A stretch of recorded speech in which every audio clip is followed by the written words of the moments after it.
Good morning friends. તો હવે આજે આપણે સ્વાધ્યાય 8.2 જોવાનું છે, બરાબર છે.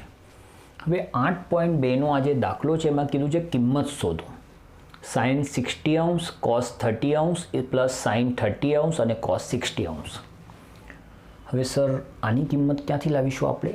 તો બેટા આના આગળના વિડીયોમાં આપણે કોષ્ટક બનાવતા શીખ્યા, જે ચોપડીમાં પેજ નંબર 160 પર આપેલું છે, બરાબર. કદાચ તમારી ચોપડીમાં એ પેજ અલગ હોઈ શકે. મારી જે ડિજિટલ ચોપડી છે એમાં 160 નંબરના પેજ ઉપર આ કોષ્ટક આપ્યું છે.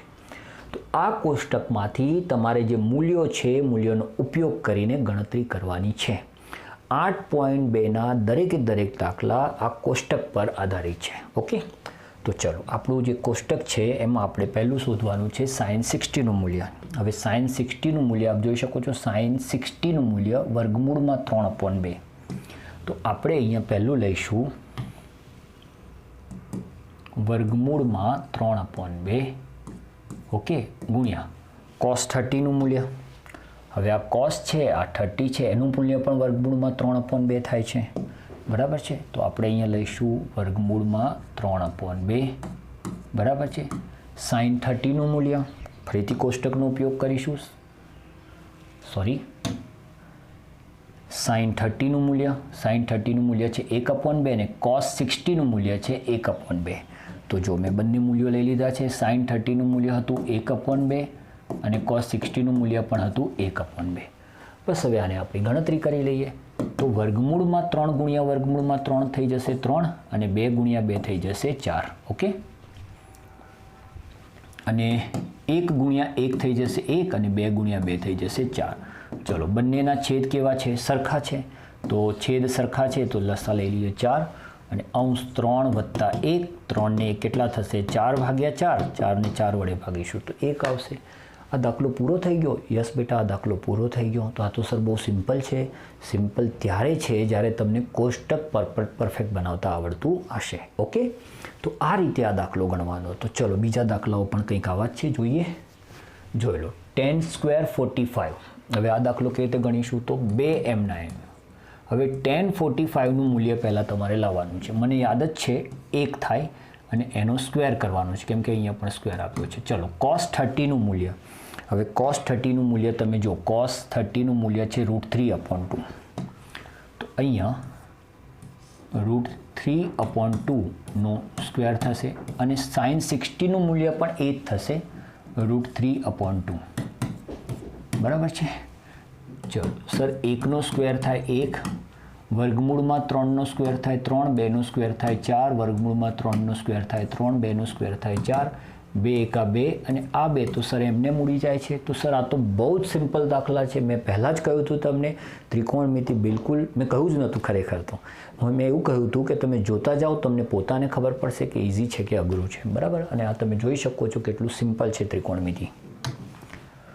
ત્રીજો દાખલો, કોસ 45નું મૂલ્ય. ચલો, કોસ 45નું મૂલ્ય. કોસ 45નું મૂલ્ય છે 1/2. તો આપણે અહીંયા લઈશું 1/2. સેક 30નું મૂલ્ય. આ સેક અને આ 30નું મૂલ્ય છે 2/3. તો અહીંયા લઈશું 2/3. અને કોસેક 30નું મૂલ્ય. કોસેક 30નું મૂલ્ય. કોસેક 30નું મૂલ્ય છે ખાલી 2. ઓકે, તો સર આની ગણતરી કરી લઈએ. ઓકે, ગણતરી કરીએ. 1/2. બેટા વર્ગમૂળમાં 3 આની સાથે ગુણાશે તો 2 + 2 વર્ગમૂળમાં 3 ભાગ્યા વર્ગમૂળમાં 3, બરાબર છે. હવે આ અંશ છે અને આ છેદ છે. અંશનો જે છેદ હોય એ છેદમાં આવે અને છેદનો જે છેદ હોય એ અંશમાં જાય. તો થશે શું? તો વર્ગમૂળમાં 3 ઉપર આવશે અને વર્ગમૂળમાં 2 નીચે આવશે, બરાબર છે. એટલે 2 + 2 વર્ગમૂળમાં 3. હવે આપણે આની ગણતરી કરવી પડશે. તો આ વર્ગમૂળમાં 2 છે, આ બંને સાથે ગુણાશે તો જવાબ આવશે વર્ગમૂળમાં 3/2 વર્ગમૂળમાં 2 વત્તા 2 વર્ગમૂળમાં, બેટા વર્ગમૂળમાં 2 વર્ગમૂળમાં 3 સાથે ગુણાશે તો જવાબ આવશે વર્ગમૂળમાં 6. સર આ જવાબ આવી ગયો, 100% આવી ગયો. જો તમે 8મું ધોરણ ભણ્યા પછી સીધા 10મા ધોરણમાં આવ્યા હોય તો, 8મું ભણ્યા પછી 10મામાં આવ્યા હોય તો સર એવું હોતું હશે? બેટા 8મું ભણ્યા પછી આપણે 9મું ભણવું પડે અને 9માં પછી 10મામાં આવીએ. તો 9મામાં આપણે એક વસ્તુ શીખ્યા કે છેદની અંદર અસમય સંખ્યા ન ચાલે, તો એનું સમ્યકરણ કરવું પડે. યસ, તો આપણે આનું પણ સમ્યકરણ કરવું પડશે. હવે જો હું આનું સમ્યકરણ કરું તો આના સમ્યકારક અવયવ વડે ગુણવા પડે. સર એ કેવી રીતે? બહુ સિમ્પલ છે બેટા, આના જ વડે ગુણો, ખાલી નિશાની બદલી દો. તો 2 વર્ગમૂળમાં 2 માઇનસ 2 વર્ગમૂળમાં 6, પતી ગઈ વાર્તા. તો આ તો સર ઇઝી છે, હે ને? ચલો હવે હું ગુણાકાર કરું તો આની સાથે ગુણું તો જવાબ આવશે 2 વર્ગમૂળમાં 6. આની સાથે ગુણું તો જવાબ આવશે 2 વર્ગમૂળમાં 18, 6 તરી 18 થઈ જાય. અને છેદમાં તો આ ગુણાકાર કરવાનો આપણો હેતુ એ જ હોય છે કે તમે જ્યારે આ કંસને આની સાથે ગુણશો, બરાબર છે, તો એ ગુણાકાર થઈ જશે a² માઇનસ b². આ નિયમનો ઉપયોગ કરવા માટે જ આપણે નિશાની બદલીને ગુણીએ છીએ. ઓકે, તો હું સીધું અહીંયા લખું 2 વર્ગમૂળમાં 2² માઇનસ 2 વર્ગમૂળમાં 6². ઓકે, ચલો ઉપર આવશે 2 વર્ગમૂળમાં 6. હવે આનું કંઈ થઈ શકે? હા, થઈ શકે સર. શું થઈ શકે? તો 18 જે છે એ છે 9 દુ 18. એમાં 9નું વર્ગમૂળ નીકળે છે તો એ બહાર આવશે તો એ થઈ જશે 3. 2નું નથી નીકળતું, એમને રહેશે. એટલે ફાઇનલી આપણને જવાબ મળશે 6 વર્ગમૂળમાં 2. ઓકે, અને જ્યારે છેદમાં 2નો વર્ગ થાય 4, વર્ગમૂળમાં 2નો વર્ગ થાય 2, 4 દુ 8, 2નો વર્ગ થાય 4, વર્ગમૂળમાં 6નો વર્ગ થાય 6, 6 ચોક 24, બરાબર છે. તો ફાઇનલી 2 વર્ગમૂળમાં 6 માઇનસ 6 વર્ગમૂળમાં 2, અને આ બંનેની બાદબાકી થઈ જશે 16, -16. હવે સૌથી પહેલું કામ તો આ બંનેમાંથી માઇનસને કોમન કાઢીએ, કેમ કે આ માઇનસ ઉડાડવું છે આપણે, બરાબર? તો સર એ કેવી રીતે કરીશું? બેટા જોઈ લો, ઘણી બધી રીતે કરી શકાય. આમાંથી હું -2 કોમન કાઢું તો આ બંનેની નિશાની બદલાઈ જશે. એટલે આની નિશાની થઈ જશે 3 વર્ગમૂળમાં 2, અને આની નિશાની થઈ જશે માઇનસ વર્ગમૂળમાં 6, અને છેદમાં છે -16. માઇનસ ઉડી ગયું, 8 દુ 16. ફાઇનલ જવાબ આવ્યો 3 વર્ગમૂળમાં 2 માઇનસ વર્ગમૂળમાં 6 ભાગ્યા 8. કદાચ મારી સ્પીડ થોડી પણ વધારે કે ઓછી લાગી હોય તો તમે સ્પીડને વધુ કે ઓછી યુટ્યુબની મદદથી કરી શકો છો. બહુ બધા માધ્યમો છે એને ઓછી વધારે કરવાના. છતાંય નથી ખબર પડી તો એકવાર ફરીથી જુઓ. આજે મેં શીખવાડ્યું તમને આ 9મા ધોરણનો કન્સેપ્ટ છે છેદનું સમ્યકરણ કરવું. સર આ તો અમને બિલકુલ નથી આવડતું. તો બેટા તમે મારા 9મા ધોરણના વિડીયો જુઓ. એમાં મેં ચેપ્ટર નંબર 1ની અંદર, યસ ચેપ્ટર 1 જે છે સંખ્યા પદ્ધતિ, એની અંદર મેં આ કન્સેપ્ટ સમજાયેલો છે. તો બેટા એ વિડીયો ખાસ જોજો, બરાબર, કે જેથી આ ટાઈપનું કંઈ પણ આવે તો એમાં તકલીફ ના પડે. ઓકે, ચલો આગળ વધીએ. ઓકે, sin 30નું મૂલ્ય, sin 30નું મૂલ્ય 1/2. tan 45નું તો સર હમણાં જ આપણે જોયું. ચલો cosec 60નું મૂલ્ય, cosec 60નું મૂલ્ય 2/√3, 2/√3, બરાબર. sec 30નું મૂલ્ય, sec 30નું મૂલ્ય, આ sec 30નું મૂલ્ય 2/√3, 2/√3. cos 60નું મૂલ્ય, sin 30નું ને cos 60નું મૂલ્ય એક જ હોય તો અહીંયા હું લખી દઉં છું 1/2, અને cot 45નું ને tan 45નું મૂલ્ય પણ એક જ હોય તો અહીંયા હું લખી દઉં છું 1. હવે આની ગણતરી કેવી રીતે કરીશું? તો બેટા પહેલાં સાદા પદોની ગણતરી કરી દઈએ, આ લોકોની ગણતરી કરી દઈએ. ઓકે, તો આ થઈ જશે 2 એકા 2 ને 1 3, એટલે 3/2, અને આ તો એમને એમ જ રહેશે, બરાબર છે. અહીંયા પણ ગણતરી કરીશું તો શું થશે જરા જોઈ લઈએ. 2 એકા 2 ને 1 3/2. ઓકે, હવે તમને ખ્યાલ છે છેદનો ગુણાકાર, ચોકડી ગુણાકાર મેં પદ્ધતિ શીખવાડી છે. તો છેદનો ગુણાકાર થશે 2/3, આ અહીંયા ગુણાશે 3/3, આ અહીંયા ગુણાશે 4. છેદમાં પણ એવું થશે 2/3, સોરી મિસ્ટેક,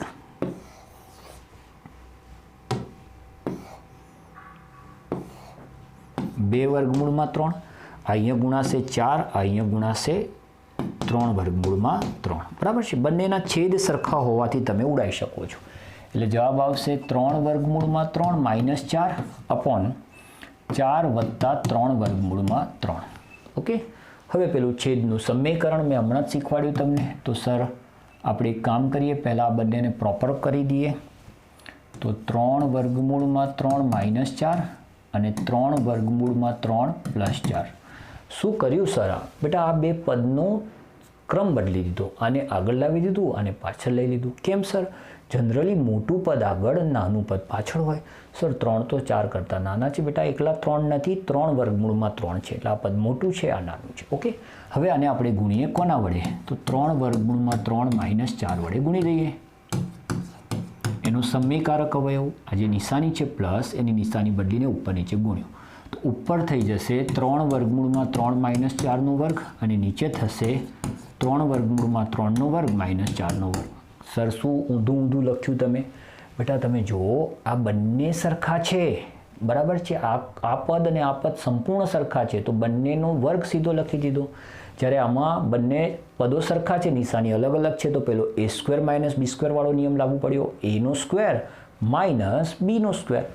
ચલો હવે હું આનો વર્ગ કરું છું તો શું મળશે મને? તો આનો વર્ગ થશે 3નો વર્ગ 9, આનો વર્ગ 3 એટલે 27.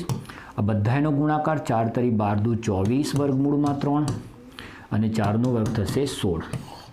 આનો વર્ગ થશે 27, આનો થશે 16. બરાબર છે. 27 અને 16 કેટલા થાય? 27 અને 16 43 -24 વર્ગમૂળમાં 6 અને 27માંથી 16 જાય તો 11. તો બેટા આ જવાબ. સર આ જવાબ લખીને આવીએ ન ચાલે? તમે 9મું ના ભણ્યા હોત તો હું કહે ચાલે, પણ જો તમે 9મું ભણીને આવ્યા છો તો તમારા માટે સીધો જવાબ આ લખવો પડશે, આ નહીં ચાલે. બરાબર, માર્ક્સ કપાશે, અધૂરો દાખલો ગણાશે. ઓકે, તો આ રીતે આ દાખલા ગણવાના હતા. ચલો હજુ કોઈ દાખલા છે જરા જોઈ લઈએ. યસ, cos 60નું મૂલ્ય. cos 60નું મૂલ્ય છે 1/2 એટલે 5 / 1/2 બરાબર છે. sec 30નું મૂલ્ય, ચલો sec 30નું મૂલ્ય છે 2 વર્ગમૂળમાં 3, 2/√3² અને tan 45નું મૂલ્ય તો યાદ રહી જાય એવું છે, યાદ રાખજો બધા.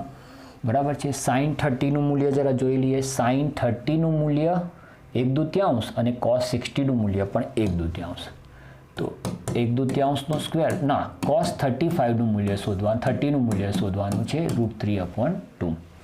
બરાબર છે. ચલો 5 એમના એમ, 1નો વર્ગ 1, 2નો વર્ગ 4, 2નો વર્ગ 4, વર્ગમૂળમાં 3નો વર્ગ 3, 1નો વર્ગ 1, 1નો વર્ગ 1, 2નો વર્ગ 4, વર્ગમૂળમાં 3નો વર્ગ 3 અને 2નો વર્ગ 4.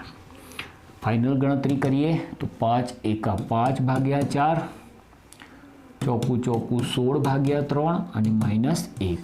ઓકે, અને અહીંયા બંનેના છેદ સરખા છે તો 1 + 3 / 4. હવે ઉપર લસા લઈએ તો કેટલો આવશે? 12 આવશે. જો આ ત્રણેયનો લસા, બરાબર, આના છેદમાં 1 છે, લસા થશે 12. અહીંયા 12 લાવવા માટે 3 વડે તો ઉપર પણ 3 વડે, અહીંયા 12 લાવવા માટે 4 વડે તો ઉપર પણ 4 વડે, અને અહીંયા 12 લાવવા માટે 12 વડે તો ઉપર પણ 12 વડે. છેદમાં 4/4, 4 ઉડી ગયા. તો ખાલી આપણે અંશની જ ગણતરી કરવાની રહી. બોલો, 15માંથી 12 જાય તો 3, 3 ને 64, 67, 67 / 12 એ આપણો જવાબ. કેટલું સિમ્પલ હતું. સર તમને સિમ્પલ લાગે છે, અમે બિચારા હેરાન થઈ જઈએ છીએ વિદ્યાર્થીઓ. જરૂરી નથી બેટા, તમે પ્રેક્ટિસ કરો તો શ્યોર આવડશે. પ્રેક્ટિસ કર્યા વગર હાર માની લેશો તો કોઈ દાખલો નહીં આવડે. એ તો ગણિતનો કોઈ પણ દાખલો નહીં આવડે. ઓકે, તો આ 5 દાખલા પૂરા કર્યા. જોઈએ આગળ. ઘણું બધું છે. Very good. સાચો વિકલ્પ પસંદ કરો અને તેની યથાર્થતા ચકાસો. મિત્રો, આપણે આની ગણતરી કરવાની છે ને આમાંથી કયો વિકલ્પ સાચો છે આપણે કહેવાનું છે. તો ચલો પહેલી ગણતરી કરીએ. tan 30નું મૂલ્ય. tan 30 1/√3, 1/√3. બરાબર છે. અને અહીંયા પણ 1/√3². ઓકે, ગણતરી કરીએ તો 2 × 2/√3, 1 બેટા 1નો વર્ગ થાય 1, √3નો વર્ગ થાય 3. બરાબર છે. અંશ એમને એમ રહેવા દઈએ. 3 × 1 = 3 ને 1 4/3. બરાબર છે. હવે મેં તમને કહ્યું એ પ્રમાણે અંશનો જે છેદ છે એ છેદમાં આવશે, છેદનો જે છેદ છે એ અંશમાં જશે. તો શું થશે? 2 × 3 અને 4 × √3. હવે જો 2 વડે ભાગ ચાલે. બીજું 3 એટલે √3². એનો મતલબ કે આ જે 3 છે એ વર્ગમૂળમાં 3 2 વખત છે, તો એકવાર ઉડી જશે તો એકવાર રહેશે. આવું આપણે આગળ શીખી ગયા છે, બરાબર છે. તો વર્ગમૂળમાં 3/2 જવાબ આવ્યો. હવે સર આ ઓપ્શનમાં ક્યાંય નથી આપ્યું. ઓપ્શનમાં બેટા જે આપ્યું છે એ કોષ્ટક પરથી ચેક કરો કોનો જવાબ વર્ગમૂળમાં 3/2 છે. તો ચલો sin 60 વિશે વિચારીએ. તો sin 60નું મૂલ્ય છે વર્ગમૂળમાં 3/2 અને આપણો બી જવાબ આવ્યો વર્ગમૂળમાં 3/2. તો આપણો સાચો ઓપ્શન છે એ. આ રીતે તમારે કહેવાનું છે. જેવું કોષ્ટકનો ઉપયોગ અહીંયા પણ કરવો પડ્યો આપણે. અહીંયા આવો કોઈ જવાબ નહોતો આપ્યો તો આપણે એને કોષ્ટક પરથી જોઈને લાવ્યા કે ભાઈ આમાંથી કોનું મૂલ્ય વર્ગમૂળમાં 3/2 થાય છે. ઓકે, આગળ વધીએ. હા, 1 - tan² 45 અંશ અને 1 + tan² 45 અંશ. આ તો બહુ ઇઝી છે સર. tan 45નું મૂલ્ય તો 1 થાય, આપણે બધા જાણીએ છીએ. 1 - 1નો વર્ગ 1, 1 + 1નો વર્ગ 1, ઉપર થશે 0, નીચે થશે 2, 0 ને 2 વડે ભાગીએ તો 0. કોઈ સંખ્યાને 0 વડે ભાગો તો અવ્યાખ્યાયિત, પણ 0 ને કોઈ સંખ્યા વડે ભાગો તો 0, બરાબર છે. હવે યાદ રાખો બેટા આ 0 છે. હવે અહીંયા ભૂલ ના કરતા, આ 0 અંશ આપ્યું છે અને આ 0 છે, તો આ બંને એક ના કહેવાય. આ ખૂણાનું માપ આપ્યું છે અને આ મૂલ્ય આપ્યું છે, બરાબર છે. પણ આ આઈ થિંક પ્રિન્ટિંગ મિસ્ટેક છે. આપણે જોઈ લઈએ tan 90ની કિંમત કેટલી થાય છે. tan 90ની કિંમત અવ્યાખ્યાયિત થાય છે. ઓકે, અને sin 45નું મૂલ્ય બી 0 નથી થતું. તો આ યાદ રાખજો, આ 0 અંશ નહીં, આપણે અહીંયા 0 લઈશું, બરાબર છે. આ ખાસ ધ્યાનમાં રાખજો બધા. ઓકે, આ રીતે તમારે આનો જવાબ આપવાનો હતો. આગળ વધીએ. ચલો, એના કયા મૂલ્ય માટે sin 2a બરાબર 2 sin a થાય, બરાબર છે. હવે આ તો આપણે કેવી રીતે શોધી શકીએ? તો આ સિચ્યુએશનમાં જ્યારે બી તમે MCQ સોલ્વ કરતા હોય તો બેટા આન્સર તો આપ્યા જ હોય છે. એ તો ખબર જ છે કે આ 4માંથી એક જવાબ સાચો છે. તો આપણે શું કરીએ, 1 by 1 એક જવાબને સાચો ગણીએ અને આપણો આ જે આપ્યું છે એને સાબિત કરવાનો પ્રયત્ન કરીએ કે શું આ બંને સરખા થાય છે. તો ચલો પહેલાં આપણે a બરાબર 0 અંશ લઈએ. ઓકે, તો અહીંયા હું a બરાબર 0 લઈશ તો sin 2 × 0 અંશ. તો બોલો 2 ને 0 સાથે ગુણીશું તો 0 થઈ જશે. હવે sin 0 અંશ તમને ખબર હોય તો થાય 0. ઓકે, ચલો અહીંયા આપણે એની જગ્યાએ 0 લઈએ તો 2 × sin 0 અંશ. sin 0 અંશ થાય 0. 0 ને 2 વડે ગુણીએ તો 0. બંને જવાબ કેવા થઈ ગયા? સરખા. સરખા થઈ ગયા તો આપણો સાચો જવાબ આ છે. સર સરખા ના થયા હોત તો બેટા 30 લઈને ગણતરી કરત. એનાથી પણ સરખા ના થયા હોત તો 45 લઈને ગણતરી કરત. અને એનાથી પણ સરખા ના થયા હોત તો 60 લઈને ગણતરી કરત. સર 60થી પણ સરખા ના થયા હોત તો પેપર ફાડી દેવાનું, બરાબર છે. મજાક કરું છું. તો પ્રિન્ટિંગ મિસ્ટેક હોય બેટા, કેમ કે આ 4માંથી એક તો સાચો જવાબ છે. એક સાચો જવાબ છે તો એનો મતલબ કે કોઈ એક મૂલ્ય, આ સાચો જવાબ અહીંયા મૂકીશું તો આ બંને સરખા થશે અને થશે જ, કોઈ શંકા જ નથી. ઓકે, તો કેટલાક એવા દાખલા હશે જેમાં તમે ટ્રાયલ એન્ડ એરર મેથડનો ઉપયોગ કરી શકો. આ મેં ટ્રાયલ એન્ડ એરર મેથડનો ઉપયોગ કર્યો. એક ટ્રાયલ કરી ભૂલ આવી તો બીજી ટ્રાયલ કરી ભૂલ આવી, ત્રીજી ટ્રાયલ, એકમાં તો તમે સાચા પડવાના છો. ઓકે, આગળ વધીએ. tan 30, ચલો આ પણ સરસ દાખલો છે. 2 tan 30નું મૂલ્ય, tan 30નું મૂલ્ય છે 1/√3. 1/√3, બરાબર છે. અને 1/√, આ તો સર આવો તો દાખલો આપણે સેમ આગળ ગણી ચૂક્યા છે. યસ બેટા, તમે સાચા છો, બરાબર છે.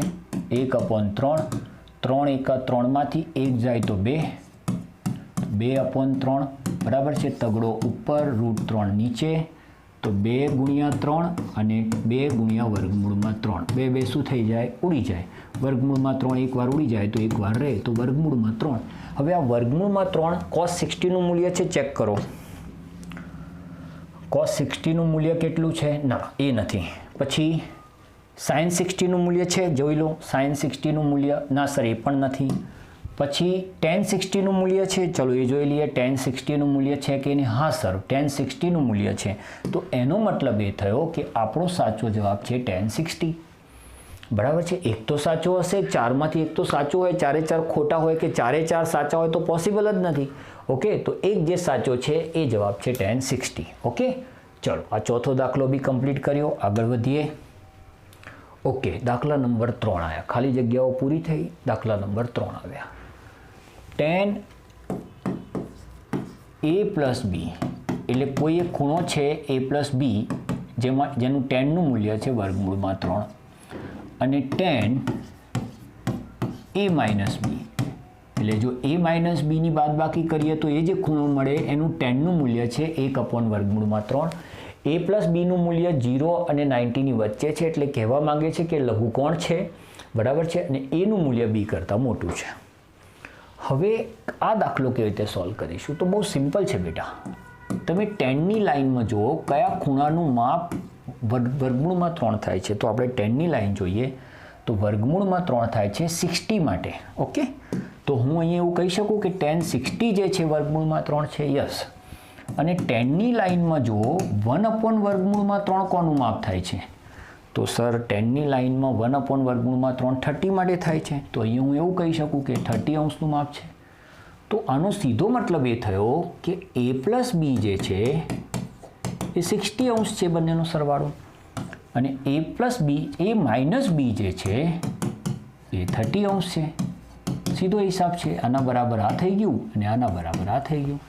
હવે સર આ તો બે સમીકરણ મળી ગયા અને 10મા ધોરણમાં અમે દ્વિચલ સુરેખ સમીકરણ વિશે બહુ સારી રીતે જાણીએ છીએ. યસ, મને ખબર જ હતી. સર આ બંનેનો લોપ કરી દો. a માઇનસ બી અને આપણે સમીકરણ નંબર 1 કહીએ અને 2 કહીએ, બરાબર છે. તો સમીકરણ 1 છે a પ્લસ બી બરાબર 60 અંશ અને સમીકરણ 2 છે a માઇનસ બી બરાબર 30 અંશ. ઓકે, લોપ કરીશું તો બી ઉડી જશે, a વત્તા એ થશે 2a, થઈ જશે 90, તો એનું મૂલ્ય થશે 45. હવે જો એનું મૂલ્ય હું અહીંયા લખી દઉં